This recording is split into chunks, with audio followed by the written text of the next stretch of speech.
এটা হচ্ছে কদমপুর গ্রামের মোড়, আর এই রাস্তাটা যায় কদমপুর গ্রামের ভিতর। আর এই রাস্তাটা বানানি তোমার হয়েছে খরচা 41,78,000। এই বোর্ডটাই লেখা আছে 41,78,000। ঠিক আছে, 41,78,000-এর আমাদের কেমন রোড দেওয়া হয়েছে আজকে তোমাকে আমরা দেখাবো। আসো, এই হচ্ছে একটা কদমপুর গ্রামের বাসি, তাকে আমরা জিজ্ঞাসা করছি যে এই যে রাস্তাটা বানাইছে 1200 মিটারের, এই রাস্তাটা বানানি আন্দাজে কত খরচা হয়েছে, কত খরচা হওয়া চাই? বোর্ডটাই লেখা আছে 41,78,000। 41,78,000 একটু জোরে করে বলে দাও। 41 কত? 41 লাখ। 41,78,000। 41,78,000 রেটে রোড বটে। দেখতে পাচ্ছ কিছুদিনে এরকম কি হয়ে গেছে। এই রোডটা বানানি এখন ভালো করে 2 বছর হয় নাই, আর ফাটে এমনি হয়ে গেছে যেমন কি পুষ মাসে আমাদের হট গাল ফাটে। পয়সাগুলো সব মাইরে দিয়েছে এরা। এটা বানানি এখন খুবসে খুব 2 বছর হয়েছে, আর এখন থেকে ইয়ার অবস্থা। এখন আমরা খুবসে খুব 500 মিটারও চলে আসি নাই, আর এমনি দেখাচ্ছে। আর ভিতর গাঁ ভিতর যদি যাই তার কত রাস্তা খারাপ আছে ভাবেলা। আসতে থাকো, উদয়পুর ঢুকতে ঢুকতে এটাও রাস্তার মাঝে পড়ে, যেটা লোক আসা যাওয়া করে। দেখতে পাচ্ছ তোমরা যাচ্ছে গাড়ি, আর এটা হচ্ছে এখান থেকে অত দূর তক কাঁচা রাস্তা, যার এইটা মানে অন্য জনের রোড বটে। এই কাঁচাটা বসে অন্য জনের ঢালাই করতে দিন এই রাস্তাটা। ওকে যদি কিছু পয়সা দেওয়া হয়তো 3 লাখ 4 লাখ, তো কি ওই মানুষরাই এই রাস্তাটা সরকারকে দিত নাই। 41 লাখ টাকার এটা টেন্ডার বটে, তাদের মধ্যে যদি 3 লাখ টাকা ওকে এটা দেওয়া হতো তো কি রাস্তাটা সরকারের আন্ডার আসতো।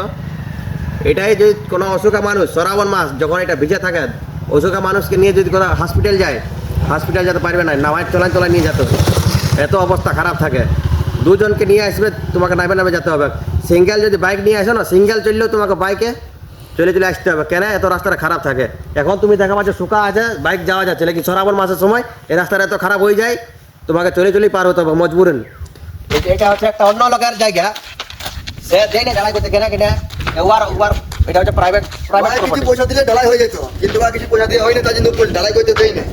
কতটা কি হয়েছে ওটা তোমরা বলে দেবে। রাস্তার মধ্যে 2 জনে পালিয়ে আসতেছিল, তাদেরকে জিজ্ঞাসা করছে কি এই যে সরকার এই রাস্তা ঢালাই করেছে, কতটা পয়সা খরচা করার উচিত হয়েছে, লেবার সব কিছু মিলাই?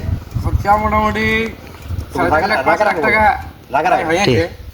বলো। তারপর তো দেখছি এখান থেকে এনে তাকে কাজটাই করতে হবে। এটা হচ্ছে প্রাইভেট প্রপার্টি, এটা আর কোনো বলবো নাই। শুধু এই ঢালাই করাটার কত না হয়েছে রাগে বলো তো। ঢালাইটা 5 লাখ প্রায়, কিন্তু এত দেখছি যে রাস্তার আগে ফাটা আছে। তোমাকে বলে দিচ্ছি 1 বছর হইলো। শুনো, ঠিক আছে, এই রাস্তাটা ঢালাই করা নি সরকার কত পয়সা দিয়েছে? রাস্তা যাবে মোড়ে লেখা আছে 41 লাখ টাকা। 41 লাখ টাকা দিয়ে 41 লাখ টাকা দেওয়া হয়েছে এই ঢালাই করা নি। আর 41 লাখ টাকা কেমন রোড দিয়েছে সেটা আমি আজ দেখাচ্ছি। 41 টাকা আমি এখন 4টা রোড করে দিব। 41 লাখ টাকা রোড, মোড় থেকে আসছি আমরা চলে গাঁ ভিতর ঢুকে গেলি, লেকিন রাস্তায় কোথাও একটা লাইট নাই। কি 41 লাখ টাকা কি 10টা লাইট দিচ্ছিল নাই? আর রাতে আন্ধার রাইতে যে লোক যাওয়া আসা করবে, কোনো কিছু দুর্ঘটনা যদি ঘটে যায় ওইটা জিম্মেদারি কে নিবে? হ্যাঁ, আরও অনেক কিছু আছে আমাদের গাঁয়ের ভিতরে, ধীরে ধীরে তোমাদেরকে সব জানকারি দিব। কদমপুর গ্রাম হলে ঢুকে গেলি, এইটার ভিতরে অনেক কিছুই আছে সিস্টেম খারাপ, সব ধীরে ধীরে জানকারি দিব। তোমরা আমার সাথে দেখতে থাকো তোমরা আমরা কতটা করছি। এই রোডটা বনতে যে টাকাটা খরচা হয়েছে, সেই টাকা কারো বাপের টাকা লই, কেউ কারো বাপের জমি বিঘার টাকা দেয় নেই। এই টাকা হচ্ছে পাবলিকের। তো তোমরা পাবলিক বুদ্ধিমান, জানো কি করবার আছে। মন করছে তো শেয়ার করো, আর মন নাই করছে তো সাবস্ক্রাইব করো।